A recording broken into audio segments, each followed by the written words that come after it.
We have to talk. I want you to know something. I want you to know that I see you. I'm standing with you. I hear you, and I'm grateful for you. I am grateful because what is going on right now is making me have deeper conversations with my Black friends than I've ever had before. You see, they're my friends. I never saw a color. I was raised in the Bay Area. I wasn't taught racism. We're a very diverse community. I didn't see one race treated differently than the next. I saw it on the news, I saw it in movies, but that was never real life to me. So last Sunday, we had our friends over, Angela and Kevin Sly, who are Black, right? We have them over for dinner. We think it's gonna be this normal time together. Like we just loved our family. So the normal thing, right? Yummy food, good times, laughing, bonding, all of that stuff, right? But what actually came out of that, it changed my life. I asked them if they have experienced any of this. Have they experienced anything in the world? And I was thinking they probably haven't. We live in a super nice community, right? These are the nicest people you've ever met in your life. In fact, I needed some things and I sent her a text the other day and she said, if I have it, it's yours. Whatever is mine is yours because you're not going to go without. Even when it's PPE items, when it's these essentials that she can't buy more of right now, she is willing to give this to me, right? How many people do you know are going to do that? So when we sat down at that dinner table and we were talking, and Angela's telling me, yeah, I've had to teach Caleb that if we get pulled over by a police officer, and Caleb is her 8-year-old, right? When we get pulled over by a police officer, that he needs to sit still. Don't reach for anything. Don't say a word. She's like, because we don't know what's going to happen. And I thought, I have 4 kids. I've never told my kids that. I have never told my kids that. And she tells me when she was 20, she started this great corporate job and she bought a nice car. And you know what? She gets pulled over for what? Not for speeding, not for anything else.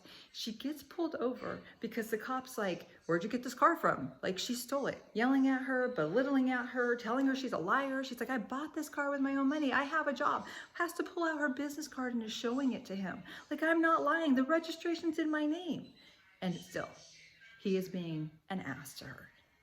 And then Kevin's telling us that when he was driving his car, California plates on his car in another state, he had just got back from Afghanistan, serving our country, fighting for our freedom. He gets pulled over by a cop. And he said, that is the moment in my life that I thought, this is the way I'm gonna die. This is the way I'm gonna die.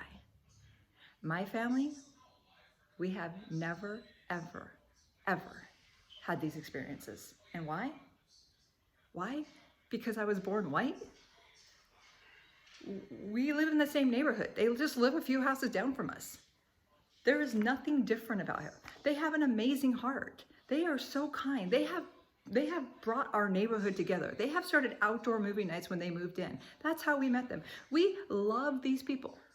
And yet, they have had to learn how to navigate this world, thinking about if I go move here, how is that going to affect my family? What is going to happen if I move there? Things that I have not had to think of, and because my skin is white. Because my skin is white. And this is breaking my heart. Like, why is this happening? Why has it been happening? Why doesn't this get resolved? It's time already. It's time. Yesterday, I have a conversation with one of my other best friends who lives in Boston. She calls herself my brown sister. Love this lady to death. Love her to death.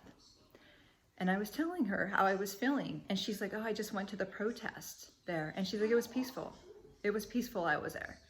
And then she's telling me about the things that she's gone through because of the color of her skin, right?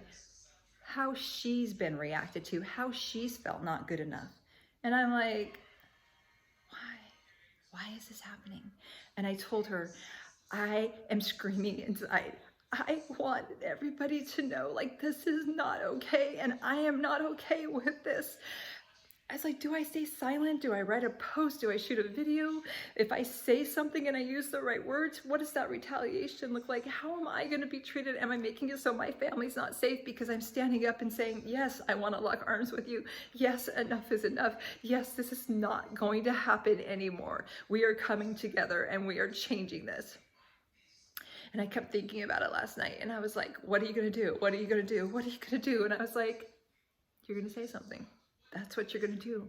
You're gonna say something, because if you say nothing, then you're like them.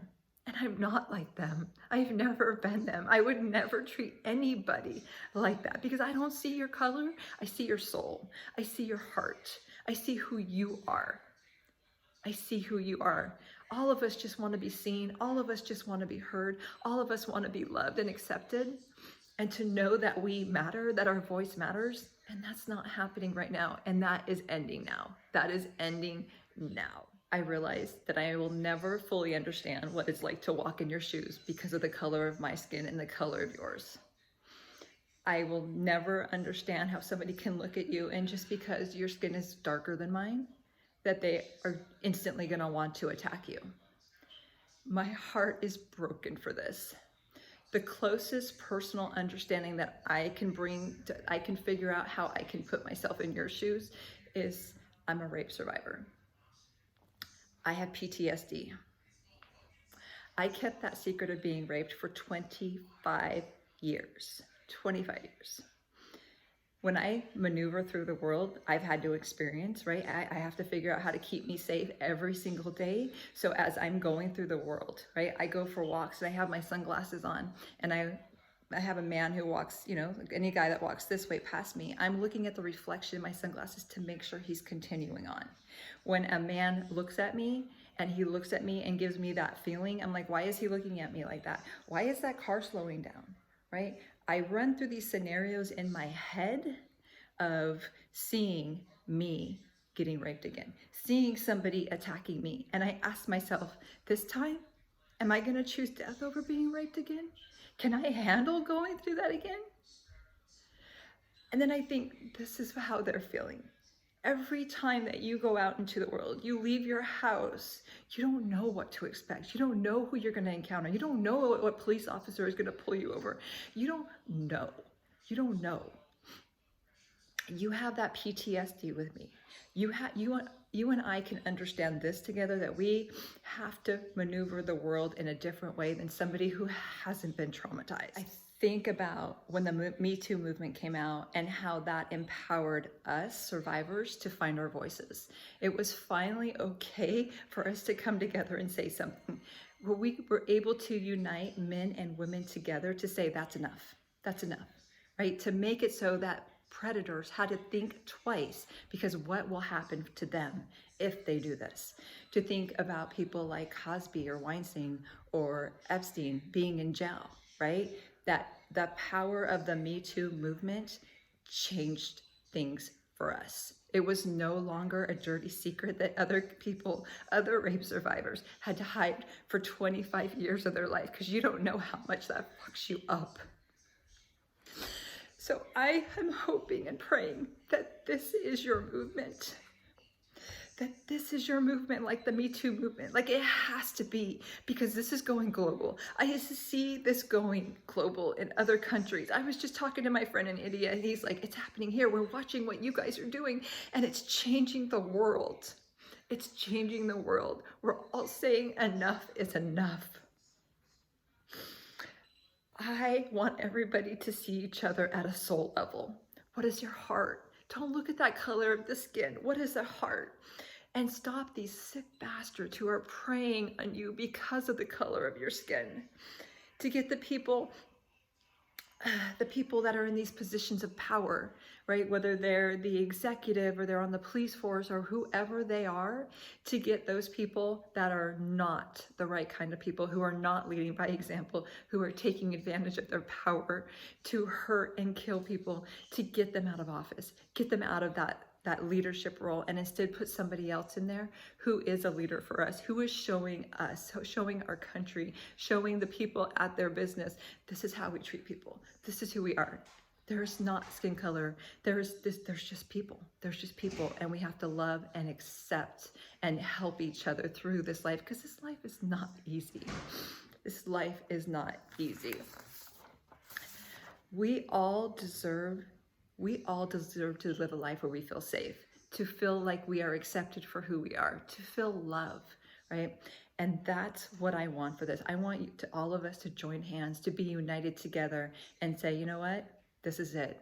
This is the end. The line is drawn in the sand. We're coming together. We are good, and good is going to overtake evil when we all link arms and we stand up to it. We do something. We do something and say that this is not going to happen like this anymore. I want you to know that I am with you. I see you. You matter. And this is changing now.